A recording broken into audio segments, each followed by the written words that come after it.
Okay, so the focus today is on this negotiator rod. If you're not familiar with this rod, you're getting ready to be. So I'm kind of in the garage because it was a little bit rainy out and it's kind of breaking a little bit, but we'll get out there later just to demonstrate a couple things that the rods do, or this rod does. So first off, this is the negotiator rod. Now I'm running an Abu Garcia 5600 C4 on this. Here in Ohio, we're only allowed to run 2 rods at a time unless you're on, I believe, the Ohio River or Lake Erie. So every rod I have just 2 rods of. But there has come times where I go out of state and I need 3 or 4 rods or whatever, and then I have to run a mixture of the rods that I have. I like running all the same model of rods. I always run, at this point in time of my life, I run all the same brand of rods, but I like running all the same models. I like everything to handle the same, that way I know what's going on. Seems odd, I'm just that way. So anyway, this is the negotiator rod. Love the blue and yellow mix. If you guys haven't seen this, you can get these. I've probably got this upside down. Let me flip this over. So there you go. It's a negotiator rod by Reelkatnappers. Awesome rod. The beauty of this rod is if you're a guy that runs kayaks or you like to fish off a kayak, this rod is 7 foot. 7 foot rod. The beauty of that is it's not so far away from, well, you guys on kayaks know, so I don't have to spend a lot of time actually going into detail why a 7 foot rod or 6'6" would be great on a kayak. But don't let 7 foot fool you. These are awesome on a boat. Any kind of boat you want to be, from the boat to the bank, just depends on where you want to be at. But I know a lot of kayakers kind of lean this way towards having a 7 foot rod. So here's your one right here. There's a little bit of rod tip action for you, just so you can see the break on that. Now, the beauty of this rod is the way this rod breaks and the way the backbone is laid out. And let me tell you what this is first, just so you'll know. I'm gonna read it off just so I don't make a mistake, which I already know, but I like to read things off. 7 foot, line weight is 20/40. Lure weight, or sinker weight, however you wanna put it, is 1 to 5 ounces. The strength of these rods, I mean, I've just tortured these rods and bent them over and pulled them down and yanked on them.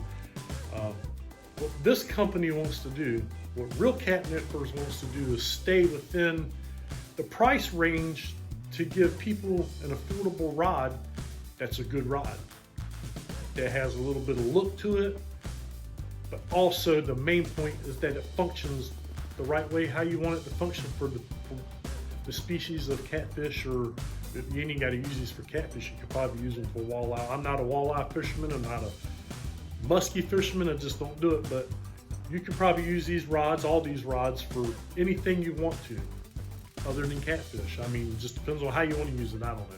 But anyway, to go back to it again, you know, it's an affordable rod for a guy that wants to buy a good rod at an affordable price. And that's what I respect about Reelkatnappers. They don't want to create a rod so cheaply made that that the price is going to be 30 bucks. You know, you're just not going to get much of a rod for that. But they want to stay in a place to where you're getting a great rod. I mean, you're getting the guides, great guides on these, you know, the color layout, just a lot of thought and detail goes into these rods. So, but enough about that. You know, I want to get into the action, because the action of a rod is the most important part to me. The action of a rod should be the most important thing to every rod purchaser. No matter what brand it is, there's a lot of great rods out there. I'll never knock a rod company, because there's a lot of companies putting good rods out there. I mean, I know some of the first rods I started with. I know what I used over the years. I know, you know, a lot of what's on the market now. And I know what I'm holding in my hand. So, get into detail here. The negotiator rods is something, like I said, I wanted to touch on because of the way it's set up for the fisherman himself. These rods has handled 50, 60, I think up to over 70-pound blues, I think. And I know they'll go even bigger. I'm just going by what I know they've done for a fact. 70 pounds, 60 pounds, a lot of 50s, a lot of 40s, just again and again and again. Now what I'm gonna do is I'm gonna kind of go over a measurement so you can see how the handle is laid out compared to length and stuff. Those of you that have rods at home, I'm sure you can go out and grab a measuring tape and kind of compare to what you have so you will know the feel, whatever. So anyhow, let me roll this up out of the way. Special thing about this is the handle's just a little bit shorter. Again, goes back to kayakers. Guys on a kayak, I'm telling you, this is where you want to be at. So let me set this up here. Let me pull the tape on this. Just so you can see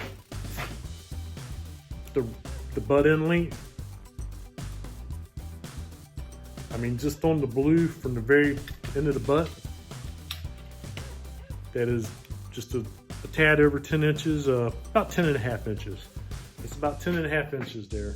The whole length, all the way up the handle, is gonna be 22.5 inches to your top grip, or your forward grip up there. Let's go out in the yard and do some casting with this rod. Let's see if I can set this up where you can see the action of this rod when you cast. And that's gonna help you a lot to know what you want. So again, Reelkatnapper there. As you can see up there and on the back of my shirt.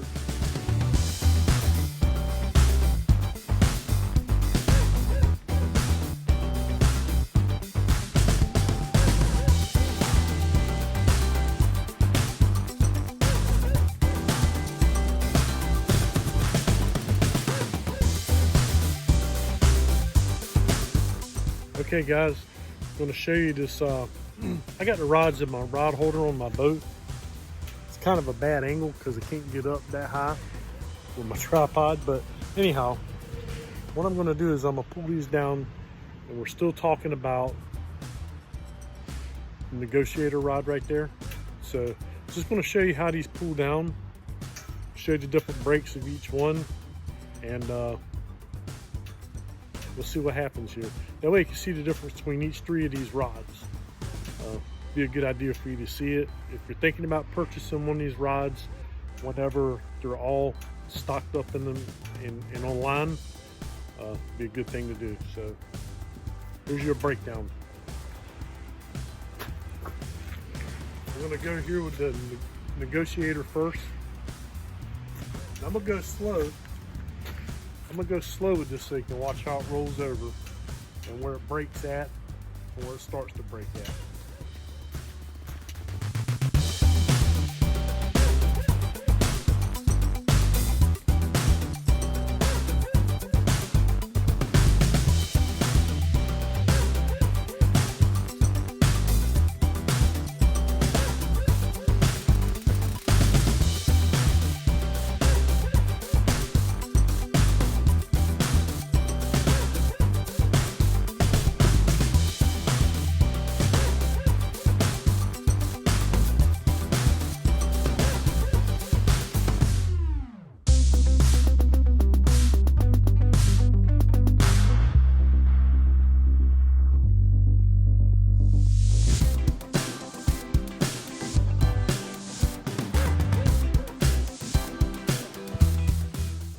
Okay, hopefully you can clearly see that, but it's just more of a demonstration to show you the different build of these three rods here.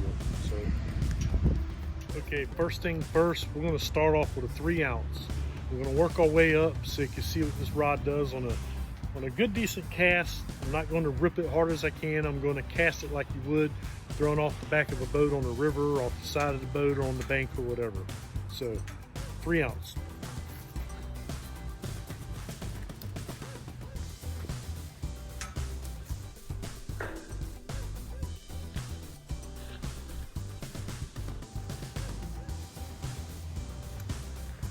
how I'm gonna do this, I'm just gonna work my way right up. I'm not even gonna take that 3 ounce off there. Let's add an 8 ounce. There's an 8 ounce on top of the 3. 8 ounce on top of 3 ounce.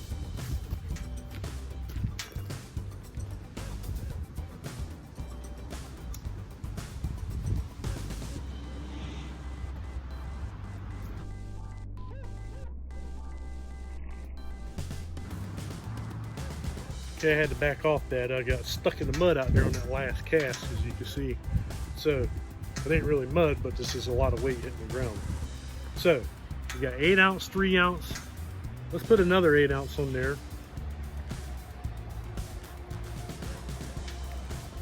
There's 2 8 ounces and a 3 ounce. Let's see what happens.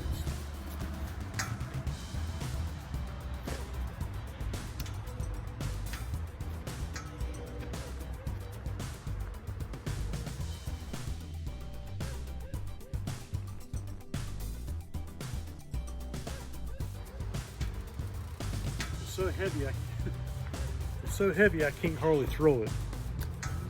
But anyway, as you can see what the rod did. Okay guys, if you're wondering how far I casted with that, with all that on there, like I said, it's hard to throw because it's just a lot of weight to pull over, and I just stepped that off. That came out to be 28 yards that I casted that. 28 yards is a pretty good throw. Now, if you're throwing off the back of a boat on the river and you need it to hold down, I think that big lump of lead there is going to be fine. Okay guys, I'm going to give this thing a pull down test just so you can see the full curve and the full load of this rod. So I want you to be able to see the details of what I'm doing. So that reel, I believe, is about 11-ish pounds of drag tightened all the way down. So I'm going to double check it, make sure it's tightened down, and I'm going to pull this rod till it starts pulling drag. So most of your Abu Garcias, your 6600s, 6300s, all that, they're somewhere in that area. You know, 10, 11, 12 pounds, somewhere in there. I ain't quite sure, but I know this one's about 11 because I put the scale on it before. So here we go.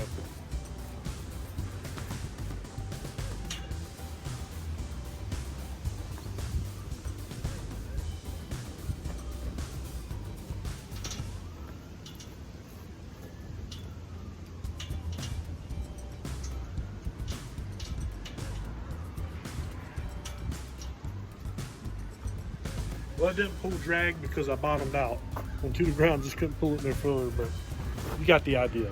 Anyway, there's your idea. My boat is loaded with Cat Force 1 rod holders. They go hand in hand with all of it. So let me give you a little tour here. Cat Force 1. Cat Force 1. These are all 45s. Cat Force 1 all the way around my boat. Clear to the back. Let's take a walk through the back.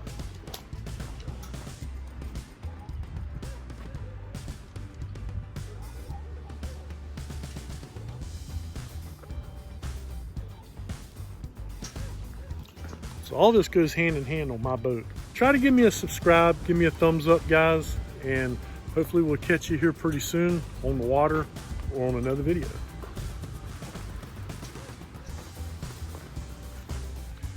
Let's turn this thing off. Let's get out of here. Let's go put this back in the garage.